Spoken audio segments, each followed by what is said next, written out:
السلام عليكم ورحمة الله وبركاته. مرحبا بكم أعزائي المتابعين.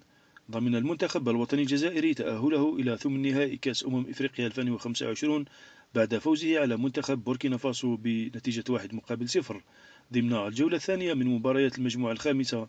وسجل للمنتخب الوطني الجزائري اللاعب رياض محرز من ركلة جزاء في الدقيقة 23.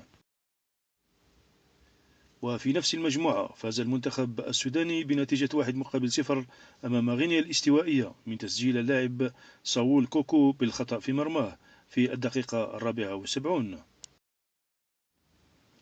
وجاء جدول ترتيب المجموعة كما يلي: الجزائر في المرتبة الأولى بالعلامة الكاملة 6 نقاط، وفي المرتبة الثانية بوركينا فاسو ب3 نقاط رفقة السودان.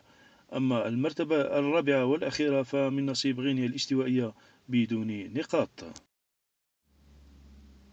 ويجري المنتخب الوطني الجزائري مقابلته الثالثة أمام غينيا الاستوائية على ملعب مولاي الحسن بالرباط يوم الأربعاء 31 ديسمبر 2025 على الساعة 5 مساء بتوقيت الجزائر وتونس، والسابعة بتوقيت السعودية.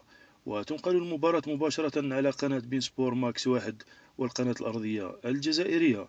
فحظ موفق للمنتخب الوطني الجزائري.